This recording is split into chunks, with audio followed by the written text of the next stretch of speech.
buscaba cómo titularlo. Yo tenía un amor que todo lo puede, un amor que todo le es posible, pero realmente le puse un amor que todo lo soporta.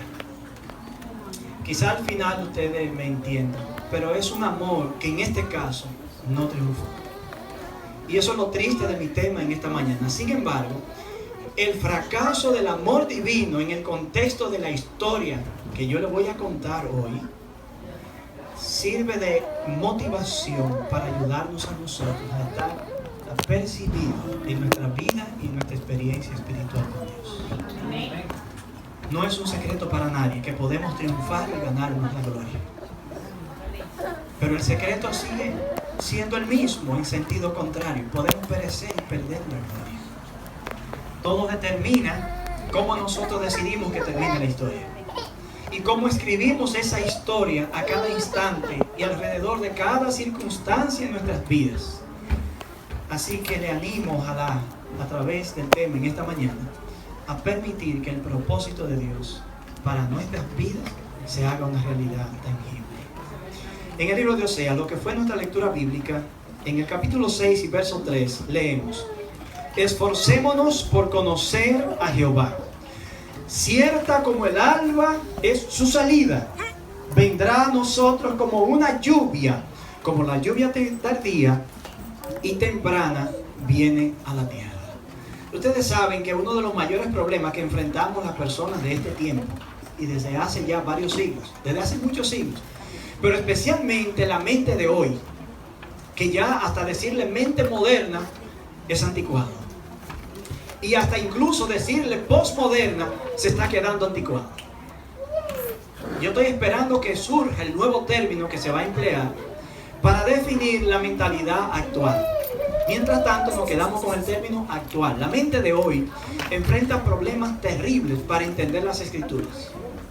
Estamos leyendo un libro que indiscutiblemente le han pasado por encima miles de años. ¿Saben qué significa eso? Que el tiempo bíblico, que las circunstancias bíblicas, el contexto histórico en el que cada uno de estos libros fue surgiendo, ha ido quedando atrás cada vez más en el pasado.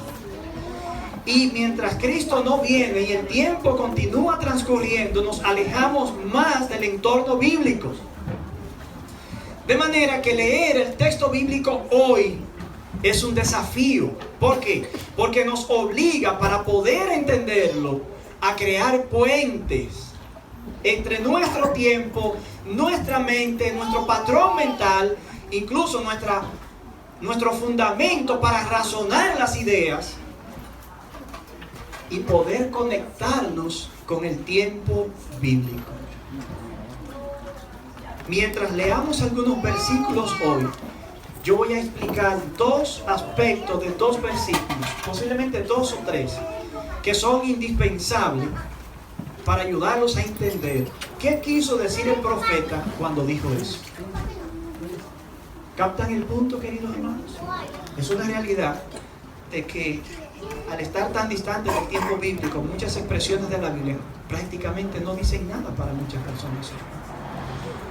Casi hay que masticar el contenido de las escrituras para que sea digerible para las personas de hoy.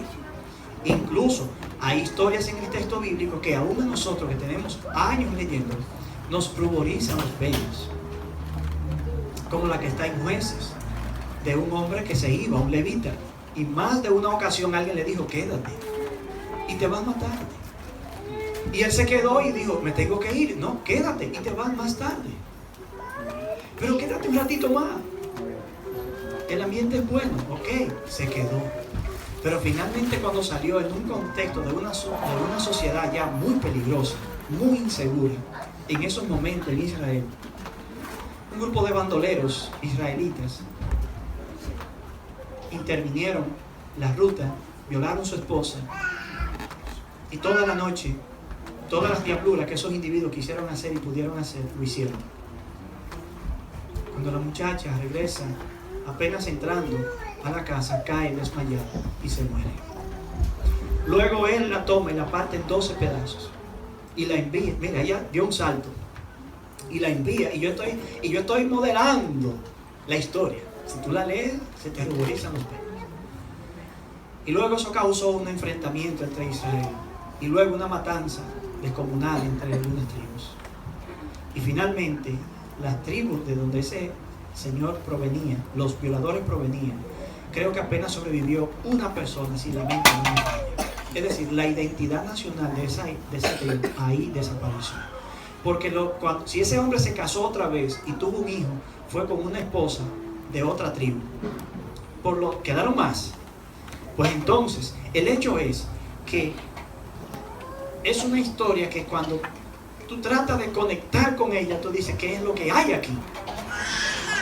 ¿Por qué eso está ahí? Y así nos encontramos con muchas cosas en esa escritura. ¿Saben algo, queridos hermanos?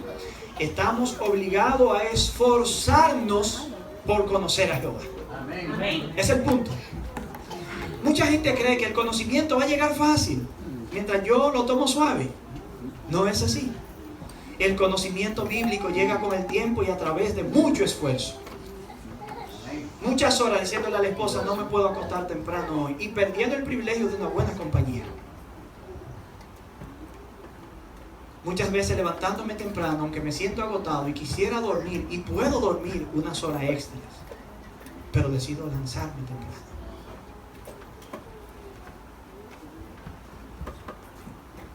Leyendo un libro en medio de un tapón, aunque te toquen bocina detrás. Cosa que parece extraña. Mientras espero en el hospital, estoy leyendo. Mientras espero en la oficina para buscar un trabajo, estoy leyendo. Cuando me baño y siento que el cansancio se me pasó un poquito, tomo un libro y leo algunas páginas antes de irme a la cama. Es como sacarle el jugo al tiempo. Esforcémonos por conocer a Jehová. Hay que esforzarse.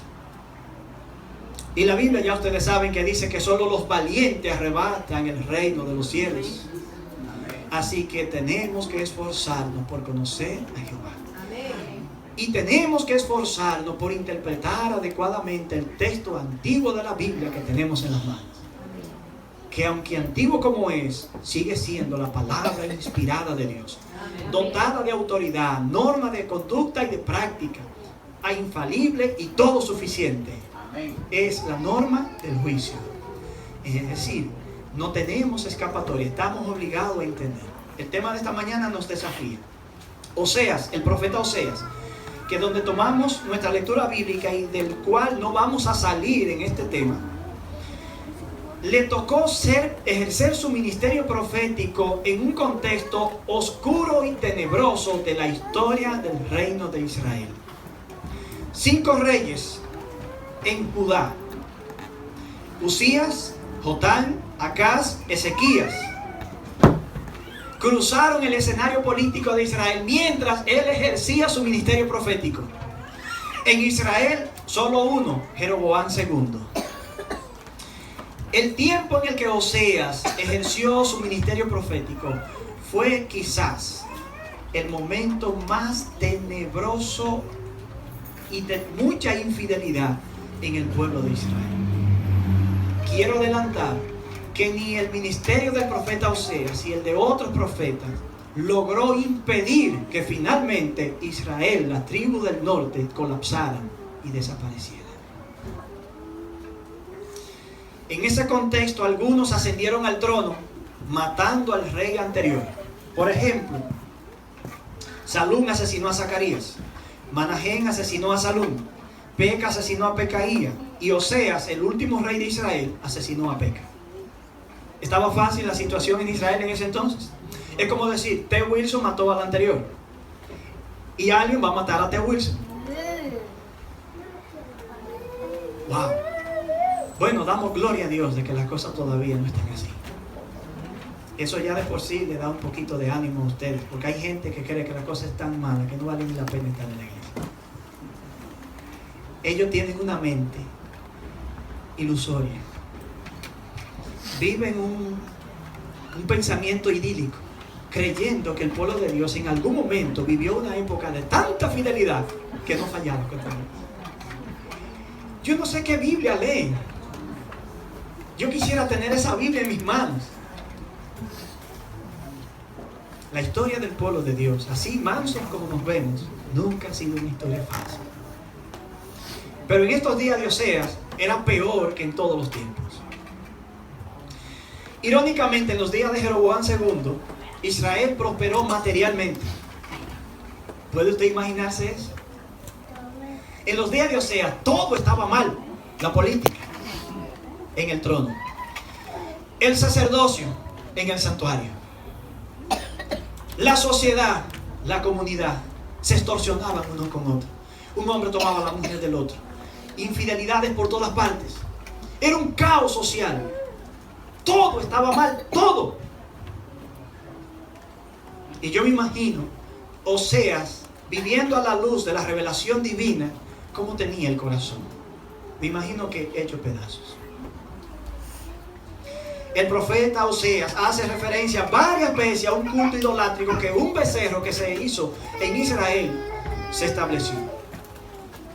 Y Oseas en más de una ocasión, al referir el famoso becerro que se hizo, está diciendo, lo que nosotros estamos viviendo hoy está conectado con ese becerro. ¿Tú sabías que todo lo que ocurre en mi vida está conectado con algo? Que o es un trauma que yo vengo arrastrando, o es una frustración que yo he experimentado, o es algo, un ídolo muy acariciado que yo no he estado dispuesto a sacrificar en el altar de Dios. Todo está conectado con algo. La espantosa abominación que trajo consigo la adoración de ese becerro introdujo en Israel, aparte de un deterioro político, moral, religioso, una ola de sensualidad y promiscuidad sexual que ruboriza a cualquiera. Porque los cultos idolátricos estaban asociados a la promiscuidad sexual. Porque estaban asociados íntimamente a un sacerdocio que introducía asuntos sexuales en el culto, en la adoración a esos dioses. De hecho, les adelanto que lo que provocó finalmente el fracaso de Israel en todos sus aspectos fue que nunca pudo desconectarse del culto a Baal. Algo había ahí que causó un cortocircuito entre la relación que Israel tenía con el Dios Todopoderoso y un Dios de manufactura humana, Baal. De hecho, Baal no es un término erróneo. Es el término en el idioma cananeo para Señor. Para Señor. Cuando ellos hablaban de Baal, estaban utilizando el término que nosotros en español usamos como Señor. Y tenía un sistema de sacrificio, un sistema de sacerdocio, un sistema de adoración. Sutilmente Satanás logró arrastrar al pueblo de Israel. Y yo me digo, wow, pero qué sabiduría tiene el mal. Porque si usted lee Levítico, Deuteronomio y Números, se da cuenta que si había algo que Dios hizo fue que especificó así con punto y coma y detalles, y incluso con algunas apéndices después, de cómo debían hacerse las cosas. Y aún así, Israel se desvió de esa manera. Qué frágil es la naturaleza humana. Qué susceptible al engaño es nuestra mente. Y no estamos hablando de un pueblo común. Estamos hablando de hombres que en el liderazgo religioso eran estrellas. Hombres que en el liderazgo político eran poderosos. Mentes amplias. Y fueron todos descarrilados. Yo me imagino que Dios le dijo a Oseas: este trabajo tuyo no va a ser un oficio fácil, pero yo voy a estar contigo. ¿Recuerdan a Jeremías? Jeremías dijo, no, esa papa caliente yo no la quiero. La verdad que yo no sé por qué hay personas que se matan por un puesto en la iglesia y crean enemistades. Yo, en la iglesia donde me bauticé, cuando era jovencito en la fe, hace 27 años, recuerdo un día que me paré en el púlpito y dije: ¿quién quiere el cargo de primer anciano que yo tenga? Se lo regalo. Porque estaban creándose unas situaciones tan complejas Yo que no estaba en el ministerio en ese entonces, eso me estaba obstruyendo mi producción económica, mi trabajo y el tiempo en mi casa. Es más, yo tuve un tiempo tan dedicado a la iglesia sin ser ministro que casi pierdo mi familia. Si mi esposa no se planta y sacude mi mundo, yo tuviera solo una historia que contar, lo que hice en la iglesia, no lo que he hecho con mi familia.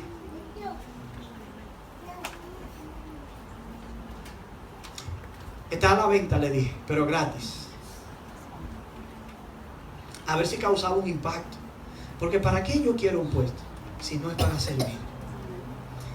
Y si lo tengo y no sirvo, ¿para qué lo tomé? Y si lo tomo y hago lo que todo el mundo hace, ¿cómo fue la diferencia que hice? Dios le dijo a Oseas, no va a ser fácil. Y le dijo a Jeremías, yo sé que tú no quieres porque yo sé que la papa que estoy poniendo en tu mano, es una frase, una metáfora, ¿no? Está bien caliente. Pero Dios puso a Jeremías en el camino y puso a Oseas en el camino. El libro de Oseas es impresionante. Vamos a leer el versículo 2 del capítulo 1 para que ustedes vean cómo empieza esa historia. Comienzo de la palabra de Jehová que habló por medio de Oseas. Dijo Jehová a Oseas. Oye, lo que viene ahora es Dios que lo está diciendo. Ve, toma para ti una mujer que es prostituta y ten hijos de prostitución con ella, porque la tierra se prostituye apartándose de Jehová. Espérate, ¿eso lo dijo Dios realmente?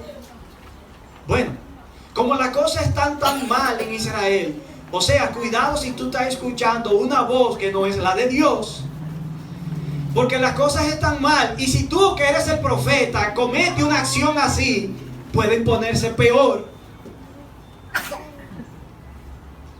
O sea, dijo, no, pero es que esa es la voz de Dios. Fue Jehová que dijo así.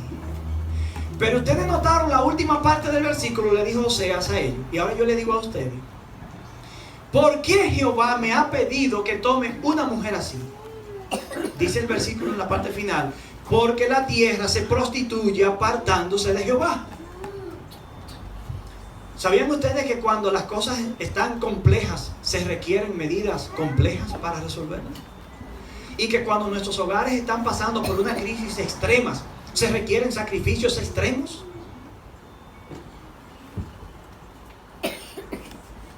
Yo pienso que Dios le dio esta orden al profeta Oseas para que cuando Oseas tomara esa decisión y formalizara una familia así, estoy asumiendo que fue una mujer así. Ahorita yo puedo cambiar esta versión, pero vamos a verlo de esta manera. O sea, ven acá, ¿qué fue lo que tú hiciste? Como en el tiempo de Sansón, aquí en Israel no hay una muchacha bonita que te guste a ti, que te pueda gustar, no, que te guste deben haber muchas, pero que te pueda gustar, no hay una en Israel. Yo le he dicho a mi esposa, si tú y yo no estuviéramos casados y yo fuera soltero, yo me casara con una adventista del séptimo día. Hay damas adventistas del séptimo día hermosísimas en nuestra iglesia. Y caballeros adventistas del séptimo día hermosísimos. Si no están en tu iglesia, deben estar en otra. Yo lo que sé es que son adventistas del séptimo día. No, en la iglesia adventista no hay personas feas. Lo más lindo que hay en la tierra es un adventista del séptimo día. Amén. Se lo creyeron, No, pero está bien. Veo que la estima de ustedes está buena. Ya, voy a cambiar el tema. Déjenme cambiar el tema. Pero, o sea, ¿qué fue lo que tú hiciste? Bueno, ¿qué fue lo que yo hice? ¿Qué es lo que ustedes han hecho? ¿Notan el punto? Le sacude lo que ocurre en mi vida. Y lo que ustedes están haciendo, no lo sacude. No le quita el sueño. No los atormenta. No le aguijonea la conciencia. No hay sentido de culpa. Bueno, o sea, me imagino que le pudo haber dicho, bueno, pues ustedes están a un paso de cometer el pecado contra el Espíritu. Porque cuando yo hago el mal y no tengo sentido de culpa, me estoy encalleciendo de tal manera que no soy sensible a la impresión de dolor que el error cometido causa en mi vida. ¿Ven qué delicada es la vida espiritual y la experiencia con Dios? Bueno, vamos a tratar de entender. Algunos han dicho que el libro de Oseas realmente fue un sueño que él tuvo, como una historia que él contó. No es una autobiografía del profeta. Porque dicen ellos, ¿cómo puede Jehová pedirle a un profeta suyo que se case con una mujer prostituta? Otros dicen, realmente el relato es una parábola, como, tengo el término aquí, como una alegoría. Eso está escrito ahí, pero como dijo Pablo en Gálatas, esto que yo he dicho es una alegoría, porque fulano es tal cosa y fulano es tal cosa. No, Oseas no dijo eso en ningún momento. Hay otra perspectiva del libro, y es que lo que se describe en el libro de Oseas es un resumen autobiográfico de algo real que ocurrió en un tiempo específico con un hombre de Dios. Con un hombre de Dios. La realidad es que en el libro de Oseas se describen eventos reales que ocurrieron en un tiempo específico, en la vida de un hombre específico y por una razón específica. Fuerte como es, así fue.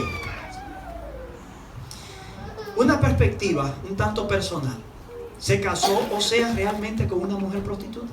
Bueno, el hecho de que esto sea real implica que realmente también la mujer era prostituta en ese momento, cuando Dios le dijo, ve, búscate a esa mujer y cásate con ella. Abran su mente aquí.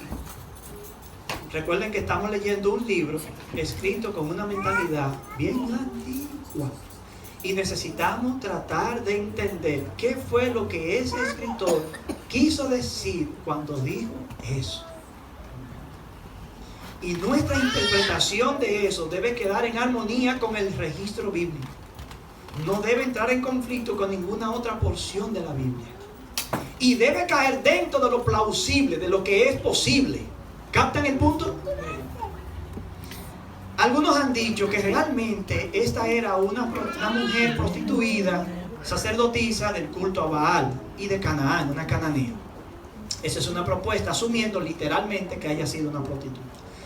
Otros han dicho que realmente no era una prostituta canaíta, de Canaán, vámonos ahí por lo más fácil, de Canaán, sino que era una muchacha israelita corrompida con el culto a Baal y que estaba, al estar en ese culto, practicando no la prostitución pública, sino la prostitución sagrada. Es decir, era una orgía interna en el templo como un culto a la fertilidad.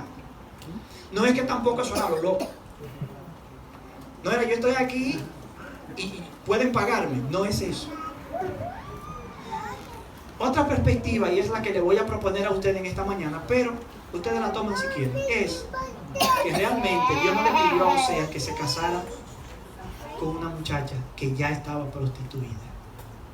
Mi propuesta es la siguiente. Dios le dijo a Oseas, cásate con una joven. Estamos leyendo la historia de aquí para atrás, y posiblemente esto se escribió después que los eventos pasaron. Si es así, el relato mira en forma retrospectiva a algo que ya ocurrió, aún desde que el libro fue escrito. ¿Me siguen? Aunque haya sido escrito 3 meses después que pasara todo eso. Como quiera, era una mirada hacia atrás. Yo creo que Dios le dijo a Oseas, cásate con una muchacha. Porque Dios, mirando el escenario, el cuadro completo, lo que incluso ni Oseas veía si Dios no se lo mostraba, le permitía a Dios captar un evento que venía en camino. Y es que esta muchacha traía en su interior la semilla o el germen de la infidelidad. ¿Quién cuando se casa está planificando una separación, un divorcio, un adulterio? Nadie. Aunque uno sea débil y propenso al hábito, cuando se casa está haciendo un juramento que es así como lo ve. Ahora, en el libro de Romanos, capítulo 4 y verso 17, dice que Dios da vida a los muertos, pero dice algo más. Llama las cosas que no son como si fueran. Dios le dijo a Abraham, ¿cómo se llamaba Abraham antes de Dios ponerle ese nombre? Abraham. ¿Y qué significaba ese término? Padre excelso. Y luego cuando le puso Abraham, ¿qué significaba ese nombre? Padre de multitudes. ¿Tenía Abraham hijos? ¿Por qué Dios le está poniendo a Abraham un nombre que no encaja con la realidad de su vida? Porque Dios está mirando un cuadro completo. Dios está mirando el cuadro completo. Dios puede llamar una cosa como si fuera sin serlo, porque indefectiblemente será. Y la historia de Oseas, vista desde esa perspectiva, se asemeja a la historia de Dios con Israel. Noten el versículo 2 otra vez al final. ¿Por qué la razón de la orden de esa manera? ¿Por qué? Porque el pueblo se aparta de mí y se prostituye. Cuando Dios se casó con Israel, ¿era un pueblo prostituido? No. ¿Pero se prostituyó después? Sí, porque se apartó de Dios. Pues si tomamos la historia así, Oseas se casó con una muchacha como Dios manda, pero que traía en su interior esa semillita, ese germen de algo que más tarde fue el árbol de toda una infidelidad. Y se descarrió, incluso se fue, porque en el capítulo 2 encontramos lo siguiente. Perdón, capítulo 3, verso 1. Me dijo otra vez Jehová: ve y ama a una mujer amada de su compañero y adúltera. Ahora ya no es solo una mujer prostituida. Está prostituida, pero está con alguien. Pero si es adúltera es porque no pertenece a esa relación. ¿Captan el punto? O sea, ¿qué está proponiendo Dios aquí? ¿Una segunda nupcias a Oseas? ¿O le está proponiendo que vuelva a buscar a esa muchacha que se fue y lo dejó? Eso es lo que Dios le está proponiendo. Sigue diciendo: así ama Jehová a los hijos de Israel, aunque ellos se vuelven a dioses ajenos. ¿Cómo termina la expresión diciendo? Y aman las tortas de pasas. Ahora, dígame usted, ¿qué significa eso? ¿Ven en la necesidad de interpretar? Bueno, vamos a tratar de explicar eso rápido, porque mi tema es otro.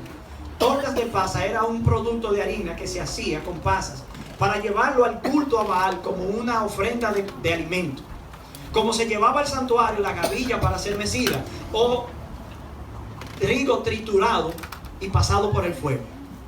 O como se establecía un alimento para el sacrificio de paz, en la que se apartaba una porción para esto, una porción para mí y una porción para Jehová. Y la Biblia dice que esa porción era vianda para Jehová, cosa santísima dedicada a él. No se veía la comida desapareciendo, pero simbólicamente Jehová participaba con el adorador en esa comida. De manera que ese platito de comida sacado al Señor Jehová representaba la devoción del adorador y la participación que el adorador le da en su vida y en su culto al Dios verdadero. Amén. Dice el Señor: y ustedes, en lugar de llevarme comida a mí, van con toda la devoción de su corazón y lo llevan al templo de Baal. Ahora, las famosas tortas de pasas representan la devoción del adorador. ¿Captan el punto? Y la entrega de una persona que en lugar de sacrificar a Dios, está sacrificando al altar de Baal. Yo entré a una bakery cerca de un bloque de casa. Y cuando llegué había una discusión montada sobre el diezmo y los pastores que son ladrones y roban.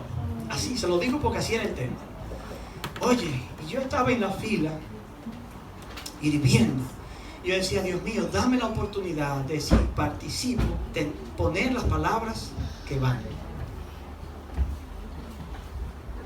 Y ellos tenían razón en todo lo que estaban diciendo. Porque ustedes saben que la religión hoy incluso se usa como un puro comercio. Un puro comercio. Yo me enteré esta semana de una historia en mi país que ni siquiera desde aquí se la puedo contar. De lo que están haciendo en nombre de Dios algunos ministros. ¿Y saben algo, queridos hermanos? En el momento que yo hablé, le dije: ¿tú tomas cerveza? Le digo: sí, me tomo mi cervecita de vez en cuando. Al mes, más o menos, ¿cuánto tú crees que te tomas de cerveza? Tanto. ¿Cuánto te has puesto a pensar en términos porcentuales qué representa eso de tu producción mensual? Entonces posiblemente eso es más que un diezmo, y tú lo estás poniendo en el altar equivocado, donde tú sabes que el que ministra ese altar del alcohol, ese sí es verdad que en lo más mínimo sirve a Dios. Dios va a juzgar a los pastores por su irresponsabilidad y te va a juzgar a ti por tu irresponsabilidad. Piénsalo, le dije, y me fui. Yo recuerdo que saliendo uno que dijo: es verdad, piénsalo bien para que tú veas. Y ahí se quedaron reflexionando. Yo espero que haya pensado en algo. ¿Cuánto gastamos nosotros en ropa que no necesitamos? En zapatos que ya tenemos. ¿Cuántos? Cambiando muebles que todavía resisten un poco más. Televisores que cuestan lo que nunca hemos invertido en libros para dárselo a un vecino. Todo eso es mala administración. Y no es que usted no tenga un buen televisor. Si usted lo puede comprar, tenerlo no es pecado. Pecaminoso es cuando usted deja de hacer algo que es vital para tenerlo, o no incumple con el compromiso que tiene con la verdad para tenerlo. Eso es llevar tortas de pasas a Baal. Es el principio, lo que nos corresponde ahora. Sacarlo de ahí de la Biblia y ver cómo se aplica en este tiempo de mentalidad actual, de mentalidad científica. Y seguimos con los mismos problemas de la edad de piedra, si hubo una edad de piedra. Queridos hermanos, Oseas dice: yo fui y la compré por el precio que se paga por una esclava. ¿Sabían ustedes que mucha gente que está hundida en la prostitución realmente no quiere estar ahí?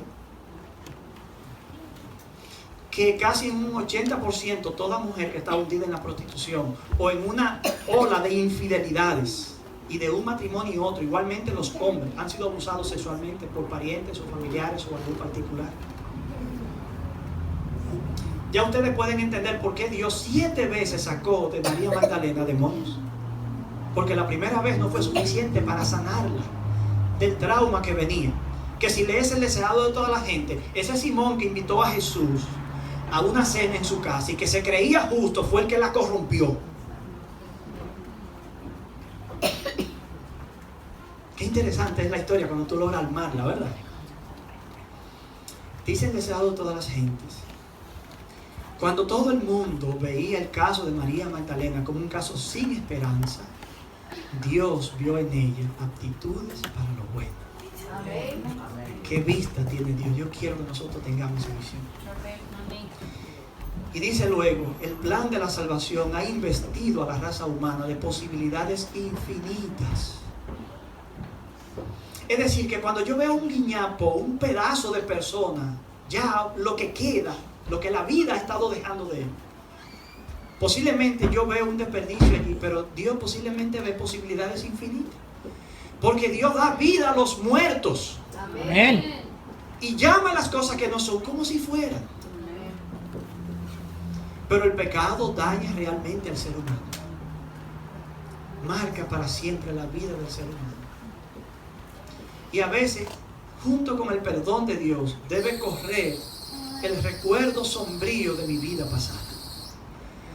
Pero el sentido de culpa puede quedar fuera. No lo cargue contigo, porque el perdón realmente sana y libera. Amén. Y cada vez que el recuerdo llega, tú lo colocas sobre los hombros del Señor. Esos hombros pueden con esa carga, lo mío.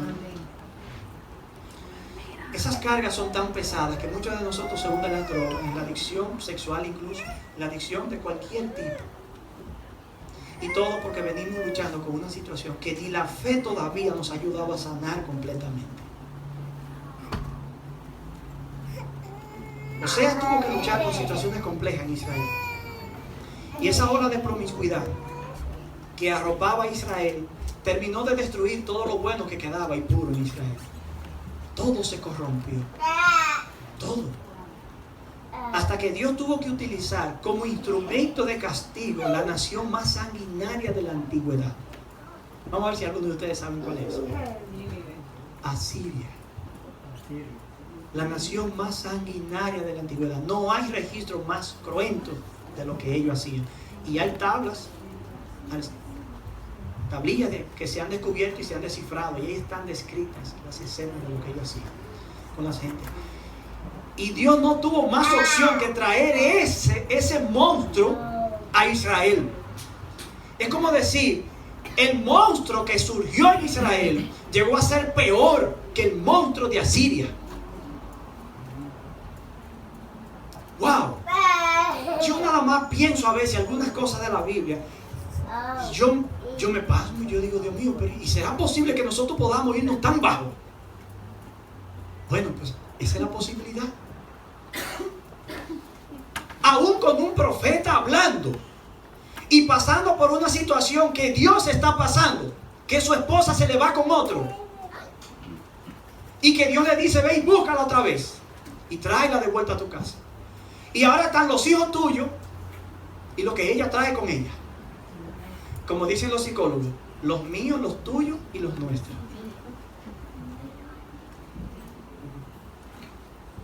Lo que quedaba de esa muchacha era ya algo que rompía el corazón. Yo me imagino que Oseas la comparó en dos fotos paralelas. La joven con la que yo me casé y la mujer que es hoy. Lo que queda de ella. Y yo me imagino que para Oseas, después de todo, fue doloroso. Pero si Dios dice, así ama Jehová al pueblo, el así ama Jehová implica que todavía Oseas amaba a esa muchacha. En el corazón nadie manda. A veces solo manda el amor. Disculpe, pastor. Esto entonces será la esposa de Oseas o la esposa de Dios. No, la esposa de Dios en este caso es el pueblo de Israel. Y la esposa de Oseas es esta muchacha que se prostituyó y se apartó. Lo que pasa es que el relato, aunque no es una alegoría, es un relato real, representa lo que Dios está pasando con su pueblo. Sí, ese es el punto. Amén. Amén. Ahora bien, queridos hermanos, no se preocupen, eso va a quedar claro. Yo lo que quiero es como... Solo Sí. quería saber. No, y es válido. Es válido, está bien. Vamos a leer ahora algunos pasajes ahí en Oseas. Cuando Oseas tuvo el primer hijo con ella, le puso un nombre, y ese nombre representaba una situación con Dios. Dice en el capítulo 1: Fue pues tomó a Gomer, hija de Diblaim, la cual concibió y dio a luz un hijo. Y entonces Jehová le dijo: ponle por nombre Jezreel, porque dentro de pocos días voy a castigar a la casa de Jehú. Y luego vino otro hijo. Verso 8. Después de haber destetado o haberle quitado el seno a los Ruama, Gomer concibió y dio a luz un hijo. Y dijo Dios: llámalo Lo-Ami, porque vosotros no sois pueblo, ni yo seré vuestro Dios. ¿Notan ustedes cómo cada elemento va tomando un carácter simbólico? Real, pero simbólico. Dice en el versículo 10, dice: con todo, el número de los hijos de Israel será como la arena del mar, que no se puede medir ni contar. Y en el lugar donde se les dijo: vosotros no sois pueblo mío, se les dirá: sois hijos del Dios viviente. Amén. El elemento de la esperanza. ¿Cómo nosotros corregimos a nuestros hijos? ¿Solo corrigiendo? ¿No reconociendo? Estamos prestos para corregirlo cada vez que cometen un error. Y no notamos siquiera cuando hacen algo bien. Y nuestros hijos crecen con una necesidad de aprobación. Mientras tomaba una materia de adicción sexual en la universidad, leí la historia de una joven llamada Judy, que su padre tenía tanto compromiso en la iglesia que no tenía tiempo para ella. Y cuando estaba en la casa era gruñón y mal hablado, irritable, por todo un berrinche. Y cada vez que cometía un error, lo sobredimensionaba, como si eso fuera el fin del mundo, como si ella fuera igual que él, adulta. Cuando ella creció, iba de un hogar a otro, de un hogar a otro, de otra relación a otra. Era algo increíble. Y 2 o 3 meses después que iniciaba una relación, los hombres con quienes se casaba se enteraban que ella no tenía interés en la relación. Ella lo atraía y a través del sexo compraba la aprobación de entrada que su padre nunca le dio. Y ella venía con ese trauma, arrastrando esa situación. ¿Qué pasó con ella? La historia no cuenta. Pero ¿saben ustedes el daño que nuestros padres nos hicieron a muchos de nosotros? Miren, mi padre un día le preguntó a alguien: Juan, usted ama mucho a sus hijos, ¿verdad? Y yo me quedé así mirando. Yo tenía como 9 años. Me quedé así mirando a ver qué él iba a decir. ¿Qué yo estoy buscando ahí como niño, psicológicamente? Aprobación. Que papá diga: sí, yo amo a mis hijos con todo el corazón. Dios no pudo haberme dado dones más grandes que ellos. ¿Sabes lo que contestó? Sí, los hijos se quieren. En mi país hay una frase que acompaña a eso: bruto, bruto, bruto, bruto. Cuando yo me casé, yo dije: a mis hijos sí se les va a decir que yo los amo y los quiero. Nosotros tenemos que romper esos eslabones de frustraciones y traumas que nuestros padres, por una razón u otra, no pudieron hacer nada más que nosotros. Todavía mi hijo mayor tiene 25 años. Y anoche, antes de irme a mi cama y antes de irme a la iglesia, entré, me le recosté en su cabecita y estaba acostado Y mire como dije, cabecita, yo creo que es un niño. Qué cosa, ¿eh? Qué error cometemos nosotros. Pero déjenos vivir el momento, ¿verdad? Le dije, papi, gracias por todo lo que tú haces por mí. Como tú me ayudas. Sabes que yo te amo mucho. Me dijo, sí, yo también lo amo. 25 años. Tiene una barbita él aquí. Ahí yo me la acerco y digo, papi, esa barbita está preciosa, de verdad. ¿Qué dice tu novia de esa barbita? Dice, ay, la que más le gusta. Queridos, cuando Dios tocó a Osea y le dijo, ven Osea, te voy a poner a compartir un poquito de mi dolor. Le dio a Osea el privilegio más grande que un ser humano puede tener. Nosotros queremos la gloria, que las cosas marchen bien. Y creemos que eso es lo que glorifica a Dios. Si no hemos creído el cuento de los televangelistas baratos allá afuera, los comerciantes del evangelio, de que si tú eres cristiano la prosperidad está contigo. ¿Quién dijo esa historia? Claro, está con ellos porque le están robando el dinero a la gente. Así cualquiera se llena los bolsillos. Pero nosotros no tenemos esa calidad moral para hacer eso, ni para vender el evangelio así. Yo te digo la verdad aunque te parezca difícil. Y de ahí para allá tú sabes lo que haces. Pero tienes que irte sabiendo que es el amor de Dios que te lo ha dicho. Porque aunque ustedes no lo crean, el amor a veces grita también.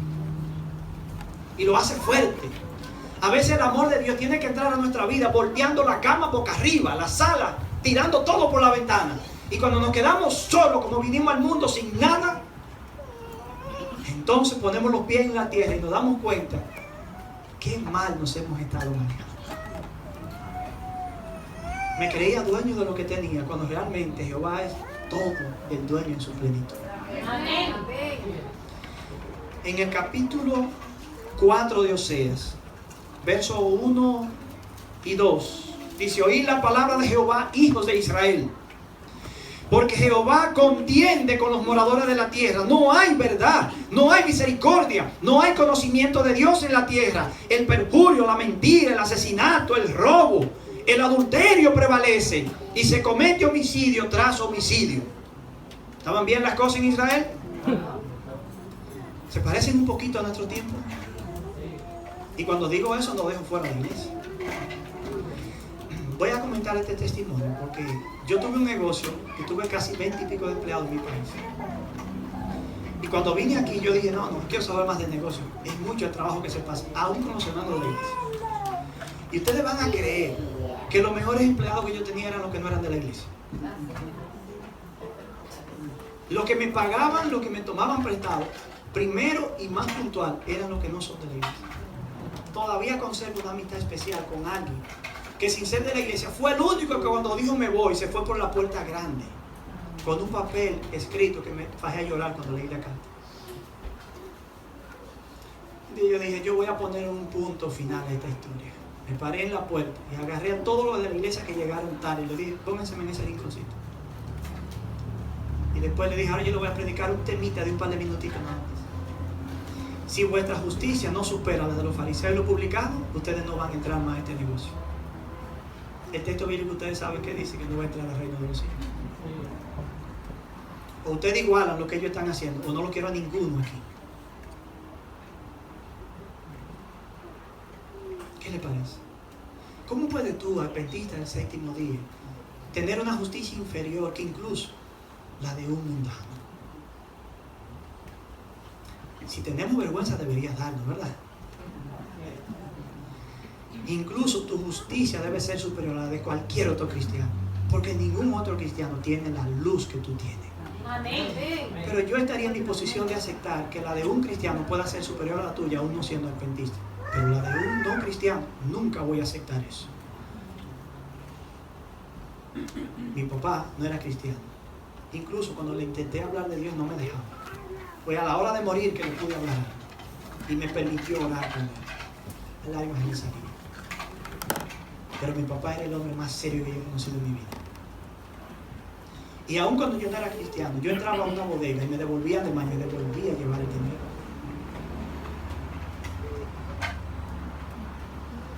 Y yo glorifico a Dios. Nosotros estamos llamados a ser luz. Y cuando todo se desvíe, tú eres de esos hombres y de esas mujeres con las que Dios cuenta para compartir un poquito de su sufrimiento contigo. Dios le ha pedido al ser humano que le ayude a sobrellevar esta carga. Y no lo necesita. Pero yo creo que Dios, si tiene emociones y sentimientos, incluso, vamos a imaginar como lo nuestro, que eso es antropomorfismo, como lo nuestro. ¿Quién no se siente cómodo cuando está sufriendo con una mano amiga en el hombro? ¿Y tú sabes cuando tú le pones una mano amiga en el hombro a Dios? Cuando todo está mal y tú dices, yo voy a hacer algo, Señor, para tu gloria y honor. Y cuando todo se vaya, yo me quedo. Eso es ponerle una mano a Dios en el hombro. ¿Y crees tú que Dios no se siente bien? Se reirá sobre ti con cantar, se gozará sobre ti con alegría. Estamos diseñados para sacarle una sonrisa al rostro de Dios. Estamos diseñados para hacer algo distinto. Pero no nos confundamos. Si insistimos en actuar mal, vamos a cosechar las consecuencias de nuestros desvaríos. Tan cierto como que nos ganamos la gloria si permanecemos firmes hasta el fin. Amén. Sigue diciendo el capítulo de Oseas, versos 6 y 9. Mi pueblo fue destruido porque le faltó el conocimiento. Y por cuanto tú desechaste el conocimiento, yo te voy a echar del sacerdocio. Por cuanto tú olvidaste la ley de tu Dios, yo también me voy a olvidar de tus hijos. Dice, venga acá. Pero ¿y por qué si el que se está olvidando soy yo? Dios se va a olvidar de mis hijos.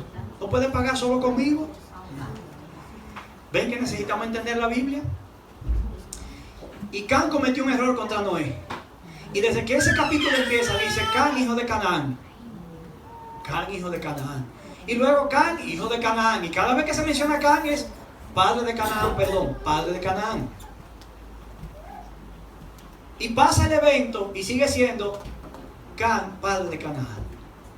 Y cuando Noé da la maldición, no lo hace sobre Can, sobre Canaán.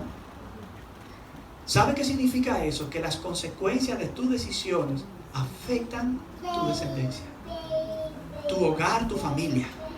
Tú no vives solo en este mundo. No es que Dios le coge con tus hijos porque tú lo hiciste mal. Ese sería un Dios sádico, ese no es el Dios bíblico.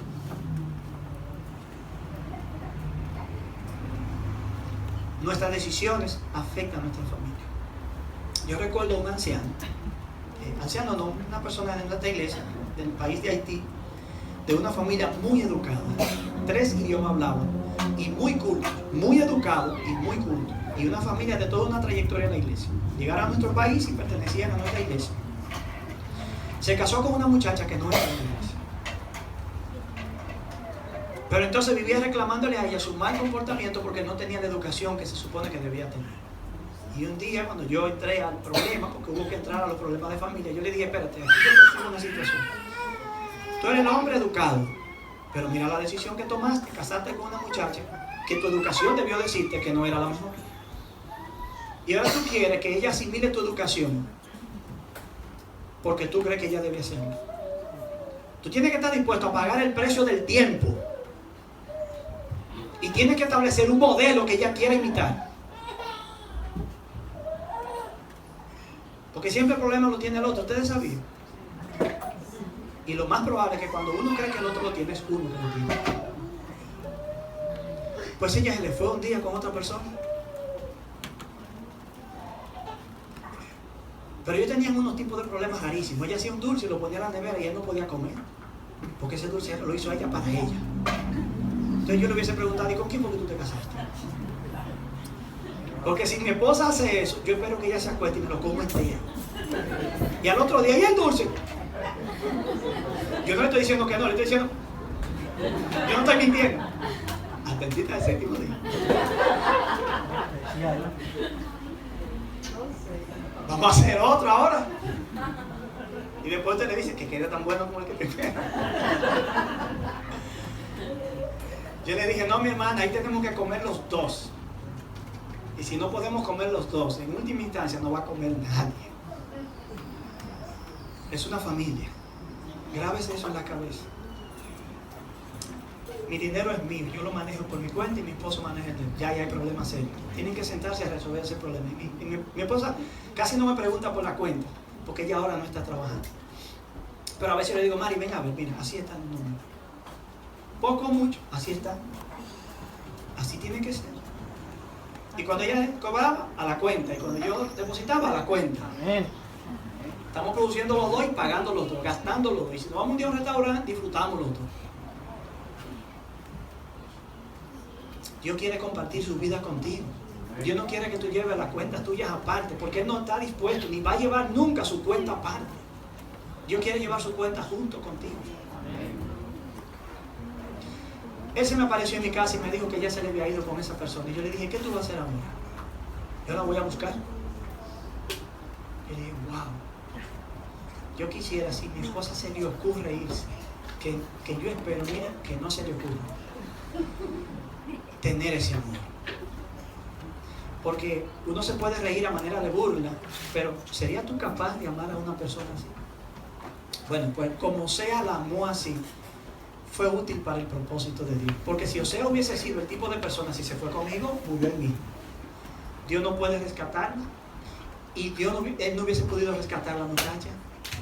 Y al rescatar a la muchacha, ilustrar que Dios quiere rescatar a su pueblo. Amén. Es decir, Dios no tiene un hombre para dar un mensaje entonces.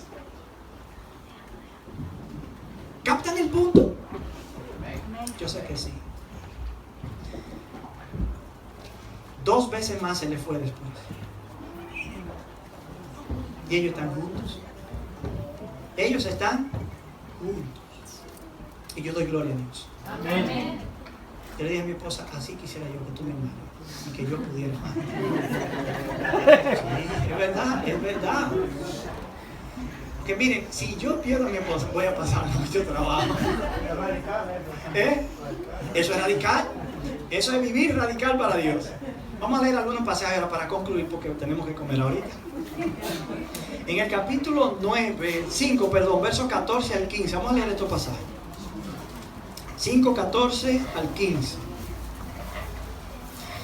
Porque yo seré como león a Efraín, y voy a ser como un cachorro de león a la casa de Judá. Ahora, vean, lean lo que sigue ahora.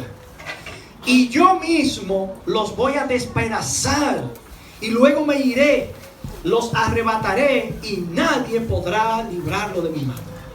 Es una imagen fuerte. Dice el verso 15: volveré luego a mi lugar como si no hubiese hecho nada, hasta que ellos reconozcan su pecado y busquen mi rostro, y en medio de su angustia ellos me van a buscar. Yo creo que ya con ese pasaje usted entendió por qué a veces a nosotros, cuando las cosas están como más tranquilas, se nos trastorna el mundo. Y nosotros de ellos estaba en casa a las 10:30 de la noche, tanto trabajo, que yo dije, esta noche no voy a ir a la iglesia, porque todavía yo estoy en tiempo parcial en el ministerio, me permite trabajar en mis negocios todavía. Me quedo, tengo tantas cosas que me voy a quedar hoy. A las 10:25, ¡pum! ¿Y qué fue eso? A 2 bloques de distancia, la policía persiguiendo a un joven. Dobló esa esquina como a 60 millas por hora. Y de todos los carros que estaban ahí, al mío fue que le dio.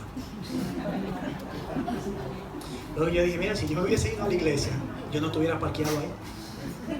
Pero no lo voy a ver así, porque la verdad que ver eso así es hacer de Dios un Dios cruel. O sea, así no son las cosas. Pero uno siempre busca un porqué. Cuando yo salí, vi el carro, y el carro mío rebotó con el de adelante y le desbarató la parte de atrás. Fue feo. Y lo sacó del sitio y lo subió a la acera. Wow, yo dije, ¿qué es esto ahora? Ahí empezó todo un proceso. De hecho, era un caso criminal porque el muchacho había estado huyendo ya hace días de la policía. Y ahora estaba manejando sin licencia, bajo efecto de alcohol. Y ya ustedes saben, la pagó toda junta. Pórtense bien, muchachos. Pórtense bien. Ya el martes el vuelo estaba mirando y la fiscalía llamando. Caso incómodo. Bueno, gloria a Dios. Tenía el mismo seguro de mi compañía, State Farm. Y ahí empezó todo un proceso, que aunque le dan un carrito a uno, ese carrito me lo tuvieron que desbaratar 2 veces. Ya yo estaba que no quería salir en él. Me decía, pero yo ahora estoy asustado. ¿Y qué? Luego en ese contexto me entero que el dealer que me vendió el carro nunca me dijo, y yo confié en él, porque éramos amigos, que ese carro tenía 3 choques. Y ahí yo empecé a hilvanar y me di cuenta que esos tres choques causaron toda una serie de situaciones que me provocaron a mis reparaciones, que solamente en el año pasado me costaron casi $4,000. ¿Con qué comprar un carro que no dé problema? Casi. Bueno, ya yo lo tenía lavadito porque iba a un dealer, a otro lugar, para ver si lo cambiaba por un carro un poco mejor, porque ya no quería seguir gastando dinero. Bueno, pero si es el dealer en cuenta que tiene 3 accidentes, no me da de $7,500 que costaba $5,000. Pero si lo vendo en la calle, quien lo compra y chequea, no me da los $7,500. Pero el carro en condiciones normales valía eso. Bueno, Dios me quitó eso de encima, digo yo, porque ahora el seguro me dio casi $8,000. Y yo preguntaba, ¿por qué? Bueno, yo creo que Dios me quitó eso de encima. Pero esas 3 semanas significaron para mí un estrés que tengo hasta una uña. Me estoy echando gota en los ojos del rojo ahí, porque seguro la presión, que no ha sido fácil. Y teníamos para como una semana de conferencia que comenzaba esa misma semana. Y para colmo me pusieron un seguro aparte que en 3 días me cobró 100 y pico. Que si no me doy cuenta, me consume el seguro del año entero en una semana. O sea, una cantidad de cosas que de pronto vuelven a uno loco. Y el primer día yo dormí bien y el segundo también. Y a partir de ahí ya no podía dormir. O sea, al día siguiente, sin poder dormir, con el sistema nervioso bajo esa condición, enfrentando esa situación. Y todo acumulado. Y miren, les voy a enseñar algo. Ya estoy tomando control de las cosas. Y si la vista de ustedes está buena, van a ver eso. Ustedes ven eso, llenito de cosas. No, son cosas pendientes todavía. Ya voy por 26, más 2 que no le puse números. ¿Ha sido fácil estas últimas semanas para mí? Pero yo sé que Dios está al control. Amén. Yo le decía al hijo mío, ¿y si Él está al control, qué puede salir mal? Pero Dios me está enseñando cosas a mí que de otra manera parece ser no la voy a aprender. Pues aquí estoy dejando que Dios amortigue mi vida, mi carácter y me prepare para ser un cristiano más espiritual en lo adelante. Amén. Mira, el amor de Dios, ¿tú crees que logró ganar a Israel aquí? Termino con estos pasajes.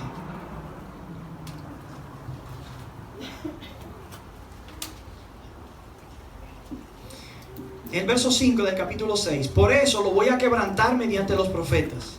Con las palabras de mi boca los voy a matar. Y tus juicios brotarán como la luz. Porque misericordia quiero y no sacrificio, conocimiento de Dios más que holocausto. ¿Cómo es posible que Dios me mate a mí a través de su palabra? Y me atormente a través de un profeta. Bueno, a veces estamos actuando tan mal que Dios tiene que sacudir nuestro edificio. Y el mensaje no puede sonar muy cómodo. El mensaje tiene que dar en el clavo, aunque duela. Yo no sé cuál es la situación de tu vida ahora. Pero yo lo que sé es que si en el fondo tú anhelas la salvación y estás sirviendo a Dios de corazón, y tú estás dispuesto a hacer un esfuercito más para glorificar a Dios, Dios va a trastornar tu mundo. Te va a matar con su palabra. Y te va a atormentar con la palabra de sus profetas. Términos fuertes. Pero son términos fuertes porque la mente del pueblo estaba, mira, totalmente corrompida. Finalmente,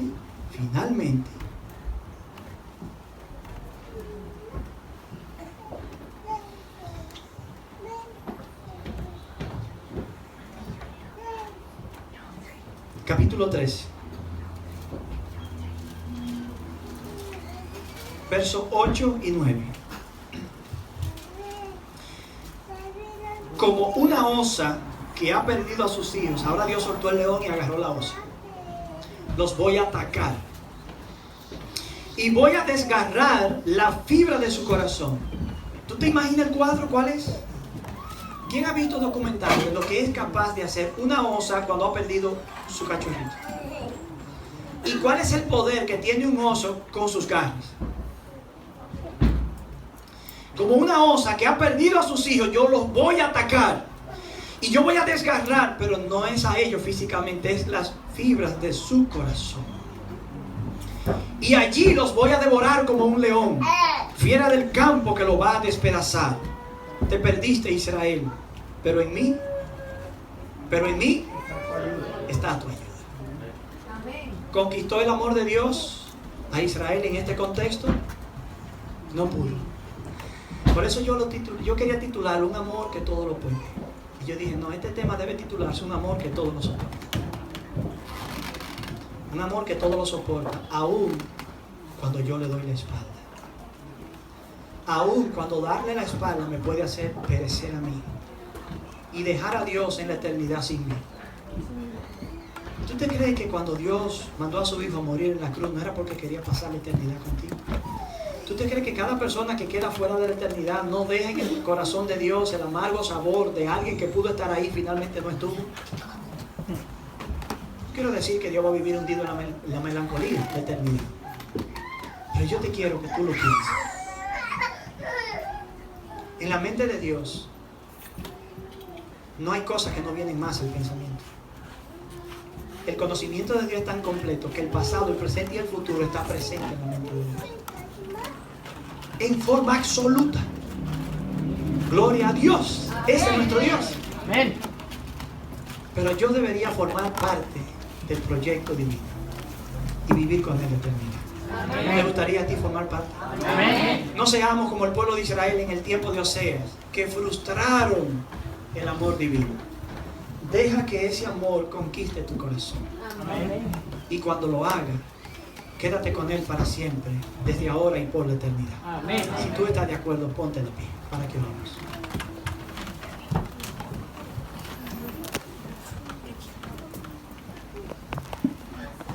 En un momento en silencio, hablen con Dios. Lo que le llegue a la mente. Él sabe lo que va a llegar a la mente. Y luego de esa oración, entonces, yo voy a terminar con una oración de fe.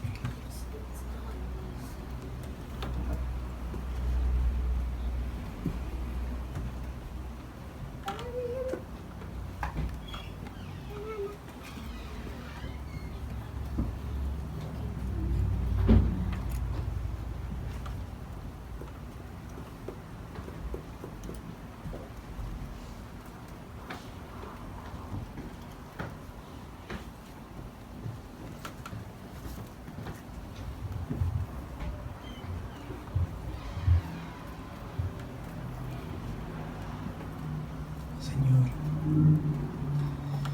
y Dios nuestro, tú que vives y reinas por los siglos de los siglos. Señor Jesús, aquí estamos delante de ti, tal como somos. No hay nada que ocultar. Tú nos conoces. Y aunque intentemos ocultarnos, nuestra alma está desnuda delante de ti. Que yo sí quiero pedirte, Señor, que en esta mañana tú nos permitas reflexionar en nuestra actitud y comportamiento, en el carácter que estamos cultivando cada día. Si se asemeja a ti o no. Si está alcanzando el ideal que tú has trazado para nosotros o no. Y si no lo está alcanzando, Señor, como individuos, como familias, como iglesia, permite que desde ahora y de aquí en adelante empecemos a formar un carácter que pondrá sus pies en la eternidad. Amén. Perdónanos porque hemos fallado, Señor. Perdónanos porque hemos sido crueles, dándote la espalda, ignorando tu amor, tu misericordia, incluso rebelándonos contra ti cuando en tu justicia nos juzgas. Y yo te ruego que a partir de hoy nuestra vida sea distinta. Yo no sé con qué lucha cada hijo tuyo de esta iglesia. Yo lo que sé es que no hay una cosa con la que luche que pueda ser superior al poder de tu redención y al poder de tu divino amor. No es algo que tu perdón no pueda perdonar. Y no es algo que tu poder transformador no pueda cambiar. Yo te ruego, Señor, por el liderazgo de nuestra iglesia. En los tiempos de Oseas la política estaba mal. El sacerdocio estaba mal. El pueblo estaba mal. Todo estaba mal. Ayúdanos a no repetir esa historia, sino a escribir una historia donde tú seas realmente glorificado. Amén. Y que a partir de hoy, Señor, tu iglesia pueda ser un instrumento en este lugar para hacer luz y una bendición a todas las demás personas. Perdónanos honestamente, Señor, y de corazón. Y pedimos estos favores en el dulce nombre de Jesús. Amén. Amén. Dios me le bendiga.